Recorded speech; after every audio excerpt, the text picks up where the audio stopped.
Oi, gente, tudo bom? Eu sou o professor Abner José de Souza Vicente e hoje nós teremos uma aula sobre taxonomia e classificação dos seres vivos.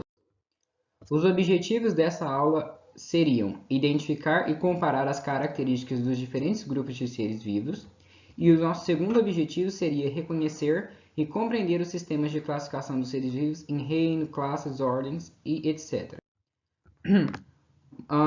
Vamos começar então definindo o que seria taxonomia. A taxonomia é a ciência que classifica, ordena e organiza os seres vivos em categorias hierárquicas de acordo com as suas características em comum.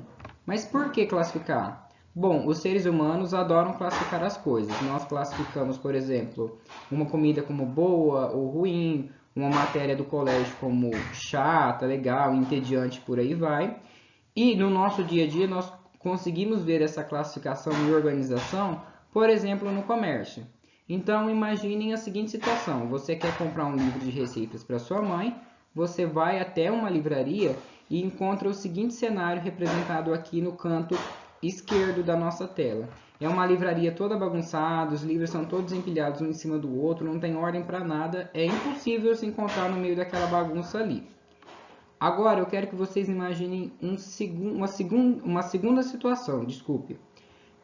Você vai na livraria, você vai até uma livraria comprar um livro de receita para sua mãe e encontra uma livraria organizada como essa aqui do slide no canto direito. É uma livraria que é separada por setor, então provavelmente tem um setor de livro religioso, tem um setor de livro infanto-juvenil, um setor de livros culinários, que é lá provavelmente onde você vai encontrar o livro que você quer comprar. Notou como é bem mais simples encontrar algo quando a livraria está arrumada, está organizada por setor? Então, de forma semelhante, os cientistas fazem com a classificação dos seres vivos. Eles organizam os seres vivos em categorias. Por exemplo, uma das categorias é a categoria dos animais. Dentro dessa categoria, tem milhares de outras categorias. Por exemplo, a categoria dos vertebrados, a qual a nossa espécie faz parte. Mas quando nós estamos falando de classificação de seres vivos, nós devemos nos perguntar quais características nós devemos levar em conta para classificar esses organismos. Bom, com essa pergunta em mente, eu gostaria que vocês pensassem numa classificação para esses animais presentes aqui na foto. Eu gostaria que vocês separassem eles por grupos e pensassem num critério adequado para classificar esses animais. Vamos ver o que os especialistas falam a respeito? Bom, como que os taxonomistas classificam esses animais? Os taxonomistas, para quem não sabe, são cientistas que trabalham com a classificação dos seres vivos. Então, tradicionalmente, os cientistas classificam esses animais em dois grupos. Um primeiro grupo aqui representado pelo papagaio, pinguim e avestruz, que é o grupo das aves. E um segundo grupo representado aqui pelo morcego, pelo lobo e pelo urso polar. Pegando esse segundo grupo como exemplo, notem que tanto o morcego, quanto o urso, quanto o lobo e o urso, eles têm características em comum. Por exemplo, a presença de pelos, a presença de glândulas mamárias. Então, essas características em comum, mais algumas outras que eu acabei não citando agora, permite classificar esses três animais como mamíferos. Notem que são estruturas anatômicas, são características anatômicas e estruturais. Mas nem sempre os cientistas usaram características anatômicas e estruturais para classificar os seres vivos. Por exemplo, lá na Grécia Antiga, de onde vem um dos sistemas de classificação mais antigos que nós conhecemos, os antigos gregos classificavam, por exemplo, os animais em aquáticos, terrestres e aéreos, de acordo com o ambiente que esses animais viviam. Com o tempo, a partir mais ou menos ali depois do Renascimento, os cientistas foram vendo que não era mais adequado simplesmente classificar os animais de acordo com o ambiente que eles viviam. E é aí então que entra a figura do Carl von Linné, que nos livros aqui do Brasil vocês vão encontrar com o nome de Linneu, é um nome aportuguesado dele, né? Então, Linneu, ele criou o sistema de nomenclatura binomial e para essa classificação ele considerou o quê? Quais características seriam as mais adequadas para agrupar os seres vivos? As estruturais e anatômicas, segundo o Linneu, principalmente em relação aos animais. Quando nós falamos de plantas, então, seria mais ligado às características dos frutos e das flores das plantas. Então, Linneu criou essa nomenclatura binomial. Por que binomial? Porque essa nomenclatura fala que cada espécie vai ser composta por dois nomes. Um nome referente ao gênero e um segundo nome, o nome específico ou epíteto específico para definir aquela espécie. Eu explico isso aqui melhor aqui. Aqui nós temos então essa espécie de pássaro, que é a Paruaria coronata.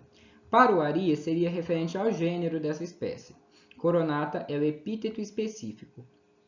Um outro detalhe que eu gostaria de comentar nessa página de slide aqui com vocês é a confusão que se faz em relação ao nome científico e nome popular. O nome científico deve ser único no mundo inteiro para aquela espécie. O nome popular ele pode variar de uma região a outra. Vamos pegar o exemplo dessas duas espécies. Essa espécie aqui, a Paruaria coronata, no sul do Brasil é conhecido como cardeal. Quando nós vamos lá para o Pantanal Mato Grossense, essa espécie aqui é chamada de galo da campina. Então, notem, dois nomes populares diferentes para essa mesma espécie. Já essa espécie aqui, a Paruaria baere, ela é conhecida no Pantanal Mato Grossense como cardeal. Notem, essa espécie aqui, a Paruaria baere, é conhecida como cardeal no Pantanal Mato Grossense. E essa espécie aqui, a Paruaria coronata, é conhecida como cardeal no sul do país.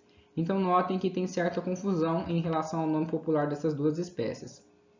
Para evitar esses problemas nomenclaturais, desculpem, a nomenclatura científica ela segue regras muito rígidas. Uma delas eu já disse, que é a presença de um nome duplo, e esse nome, quando aparece em texto, deve ser destacado do texto em itálico. Aqui nós temos o exemplo do nome da nossa espécie, que é Homo sapiens. Notem que está escrito em itálico. Um outro detalhe, o nome referente ao gênero sempre vai ser escrito com letra maiúscula. Aqui nós temos o gênero da nossa espécie, Homo, escrito com letra maiúscula. E o epíteto específico sempre vai estar escrito com letra minúscula. Notem que está com letra minúscula aqui. Além disso, todos os nomes científicos devem ser escritos em latim. Por que latim? Porque latim é uma língua morta e não vai sofrer variações. Além disso, lembrem que eu disse para vocês que uma espécie tem que ter um único nome válido no mundo inteiro. Mas e se, por exemplo, um pesquisador aqui do Paraná está trabalhando com uma espécie de pássaro, descreve ela, dá um nome científico para ela, publica o artigo dele lá, e aí um outro pesquisador da Bahia também pega essa espécie, descreve ela, dá um outro nome para essa espécie. Teríamos dois nomes científicos válidos para uma única espécie? Não. É aí que entra, então, a lei da prioridade. Vai valer o nome que foi apresentado primeiro. Bom, eu já apresentei algumas categorias taxonômicas para vocês, agora eu vou apresentar todas as outras e especificar. A categoria taxonômica básica é a espécie. Aqui nós temos o exemplo da onça pintada, que é da espécie Panthera onca. Espécies semelhantes são agrupadas em gênero. Aqui nós temos o gênero Panthera, com a inclusão da onça e do tigre. Gêneros semelhantes são organizados em famílias. Aqui nós temos a família Felidae, com os dois representantes do gênero Panthera apresentados abaixo, mais o leão. Famílias semelhantes são agrupadas em ordens. Aqui nós temos a ordem carnívora, com os representantes da família Felidae, mais a inclusão da raposa. Ordens semelhantes são agrupadas em classes. Aqui nós temos a classe mamália, com todos os representantes da ordem carnívora apresentados abaixo, mais a inclusão de um boi, que também é mamífero. Classes semelhantes são organizadas em filo. Então aqui nós temos o filo Chordata, representado pelos integrantes do grupo Mammalia, mais um peixe que também é um chordata. E por fim, filos semelhantes são organizados em reinos. Aqui nós temos a inclusão do besouro, que é do filo Arthrópode, então aqui a presença dos reinos.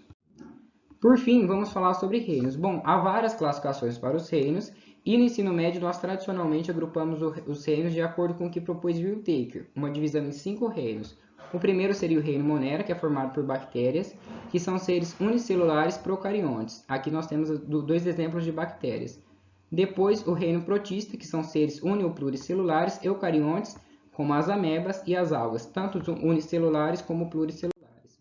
O reino Plante, que é constituído por plantas terrestres, que são seres eucariontes, pluricelulares e autotróficos. Aqui nós temos, por exemplo, o exemplo do pinheiro do Paraná. O reino Fungi, que inclui os fungos, que são seres eucariontes unicelulares, como as leveduras, ou pluricelulares, como os cogumelos, que são heterotróficos por absorção. E, por fim, o reino Animalia, que compreende os seres eucariontes pluricelulares e heterotróficos por ingestão.